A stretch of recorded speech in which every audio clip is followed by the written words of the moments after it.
नमस्कार, मैं हूं संजय शर्मा। आप देख रहे हैं 4 PM न्यूज नेटवर्क। बात करेंगे आज प्रधानमंत्री नरेंद्र मोदी जी की। और मैं समझ नहीं पा रहा कि प्रधानमंत्री जी की बात उनके नेता समझने को तैयार नहीं है या प्रधानमंत्री जी समझाना नहीं चाहते। वसीम बरेलवी का एक शेर है, वो झूठ बोल रहा था बड़े सलीके से। वो झूठ बोल रहा था बड़े सलीके से, मैं एतवार ना करता तो भला और क्या करता। प्रधानमंत्री जी के लिए नहीं कह रहा हूं मैं उनका सम्मान करता हूं, देश के प्रधानमंत्री हैं। वो झूठ बोले या सच बोले, ये फैसला आपको करना है, उनकी बातें सुनना है। मैं बस तथ्य रख रहा हूं। मुझे शेर याद आया तो मैंने शेर पढ़ दिया। दरअसल भारतीय जनता पार्टी की जो नेशनल एग्जीक्यूटिव कमेटी थी, इसको राष्ट्रीय कार्यकारिणी कहते हैं, उसकी बैठक खत्म हो गई। नड्डा साहब, सबको उम्मीद थी कि भाई हिमाचल हारे हैं तो नड्डा साहब को पैदल कर दिया जाएगा, लेकिन उन्हें लोकसभा चुनाव तक अध्यक्ष बने रहने के लिए एक्सटेंशन मिल गया। मगर इस कार्यकारिणी में एक इंपॉर्टेंट बात थी। प्रधानमंत्री जी को लगा कि ये जो माहौल बन रहा है, खास तौर से पठान मूवी को लेकर जो क्रांति की उनके मध्य प्रदेश के गृह मंत्री नरोत्तम मिश्रा ने, प्रज्ञा ठाकुर ने, इस तरह के तमाम लोगों ने, कई साध्वी संत, इनको लगता नहीं है, मुझे तो बड़ी एक साध्वी प्राची सिंह या कोई ऐसी नाम है, सुबह उठती हैं तो वो बस सुबह उठते ही वो पठान पठान पठान। तो राफेल है, राफेल गांधी, उसने ट्वीट किया कि जो साधु संत होते हैं वो सुबह उठ के भगवान का नाम लेते हैं, हरि का नाम लेते हैं। आप सुबह उठती पठान पठान की जाप करने लगती हो। तो इस तरह के जो लोग थे जिनको बीजेपी के बड़े बड़े नेता फॉलो करते थे, पठान के पीछे लग गए। और पिक्चर अभी आई नहीं है, पिक्चर अभी आनी है, लेकिन दुबई में जो उसका माहौल बना है, जो उसके टावर पे उसके प्रोमो हुआ, जो उसके गाने के ब्रांडिंग के पूरे अंतरराष्ट्रीय स्तर पे शाहरुख खान और पठान छा गए। तब समझ में आया, भारतीय जनता पार्टी के बड़े नेताओं को नब्ज समझ में आई कि देश अब चाह क्या रहा है। तो आज मैं बात करूंगा कि प्रधानमंत्री नरेंद्र मोदी जी को अपनी पार्टी के जनाधार को मुसलमानों तक एक्सटेंशन करने की क्या सोची। इसे आज के माहौल में समझना बहुत जरूरी हो जाता है। दरअसल मंगलवार को दिल्ली की कार्यकारिणी में बोलते हुए प्रधानमंत्री जी ने सबको हैरान कर दिया। चौंका तो देती हैं वो, कई कई बार चौंका देती हैं।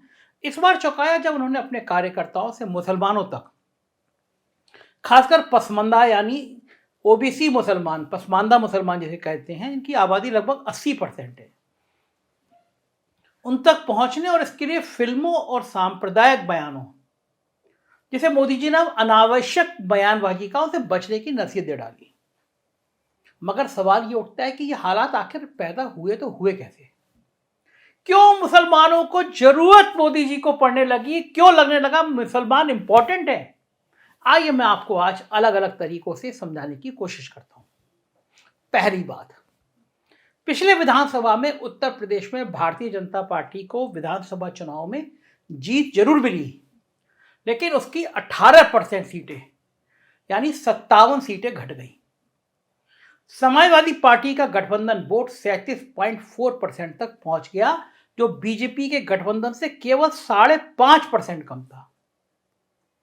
यूपी चुनाव के बाद अग्निपथ स्कीम को लेकर बवाल हुआ, भयंकर बवाल हुआ, और इस बवाल का असर यह दिखा कि जिस जाट समुदाय को, जिस जाट समाज को अपने जाट रेजिमेंट पर नाच था, उस समाज में मुजफ्फरनगर दंगों से पैदा हुआ भारतीय जनता पार्टी का प्यार, उनका प्रेम बिखर गया।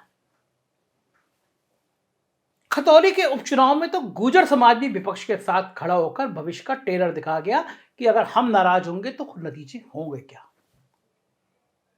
भारत जोड़ो यात्रा में राजस्थान, हरियाणा, यूपी में जाट युवाओं ने इतना जबरदस्त उत्साह दिखाया कि जयंत चौधरी को भी अपने वर्कर्स को राहुल गांधी की यात्रा की अगवानी करने का कहना पड़ गया कि हां आप जाइए, स्वागत करिए। राहुल गांधी ने भी मौके पर चौका मार दिया और ऐलान कर दिया कि यदि केंद्र में हमारी सरकार बनी, हमारी सहयोगी सरकार बनी, तो सभी अग्निवीरों को परमानेंट कर दिया जाएगा। नौजवानों में खुशी लहर दौड़ गई। अब ऐसे में यदि गाजियाबाद के गुर्जर समुदाय से आने वाले सचिन पायलट भविष्य में जयपुर में सीएम की कुर्सी पर आसीन होते हैं, तो सोच लीजिए क्या होगा। राहुल, जयंत, हुड्डा, पायलट की चौकड़ी, उसके साथ खड़गे जो रावण के बयान को लेकर चर्चा में आ गए, कुमारी शैलजा खड़गे के साथ कुमारी शैलजा का दलित कार्ड पूर्वी राजस्थान, हरियाणा, वेस्टर्न यूपी, इसने बीजेपी का हाल खराब कर देगा। भाई जाट, गुर्जर, मुसलमान, कुछ दलित, इस समीकरण का इन इलाकों में कोई तोड़ ही नहीं है। इसलिए जब मोदी जी और उनकी सोशल इंजीनियरिंग करने वाली टीम को पसमानदा नाम केवलम के अलावा कोई रास्ता अब नजर नहीं आ रहा। लेकिन यक्ष प्रश्न यही है कि क्या पसमानदा मुसलमान बाबरी मस्जिद के विध्वंस के वक्त गले मिलकर खुशियां मना रहे भारतीय जनता पार्टी के नेताओं की तस्वीर भूल जाएगा? क्या पसमानदा मुस्लिम समाज गुजरात दंगों में गुजरात सरकार की भूमिका को भुला देंगे? क्या पसमानदा मुसलमान अमित शाह जी के उस हालिया बयान को भुला देंगे जिसमें उन्होंने सरेआम कहा था कि 2000 में ऐसे ठीक कर दिया गया कि फिर कभी गुजरात में दंगा नहीं हुआ? या फिर उनका यूपी चुनाव के वक्त का वो बयान कि यूपी वालों मुजफ्फरनगर भूल गए क्या, इस तरह के बयान ये सब भुला देंगे? साथ ही पसमानदा मोदी जी से यह भी जानना चाहेंगे कि वो सारी सलाह गिरिराज सिंह और नरोत्तम मिश्रा, प्रज्ञा ठाकुर टाइप के नेताओं को क्यों देते हैं? उनके खुद के बयान शाहीन बाग संयोग नहीं प्रयोग है। गुजरात का दंगा न्यूटन का तृतीय गति नियम का पालन था। दंगाइयों की पहचान कपड़ों से होती है। एक पार्टी सेकुलरिज्म के बुरके में छुप जाती है। इस तरह के तमाम बयान हैं, उन पर क्या प्रधानमंत्री जी ने कभी खेद व्यक्त किया है? नहीं किया है। धारदार चाकू रखने वाली, गांधी जी के खिलाफ अभद्र टिप्पणी करने वाली प्रज्ञा ठाकुर को दिल से माफ कर नहीं करने के बयान के बाद भी प्रधानमंत्री जी अपनी पार्टी में क्यों रखे हैं? उनको क्यों नहीं निकाला गया? अभी उन्होंने पठान पिक्चर को लेकर फिर कंट्रोवर्शियल बयान दिया। आज की तारीख में जाति जनगणना की आग भी बहुत तेजी से फैल रही है। पिछड़े वर्ग का वोटर सब एक बार फिर हिंदुत्व के कमंडल की जगह मंडल पकड़ने लगा है। इसकी संभावना लगातार बढ़ती जा रही है। दलितों के बीच लाभार्थी चेतना को खड़गे साहब बहुत बुरी तरह से खत्म करने पर आमादा है।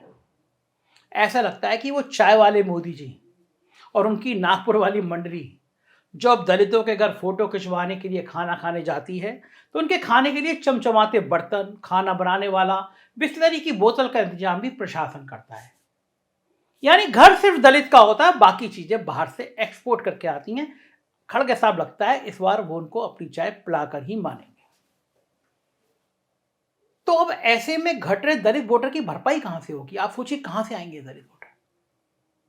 स्वाभाविक है कि इसके लिए पसमानदा मुसलमानों पर डोरे डालने की कोशिशें तेज हो रही हैं।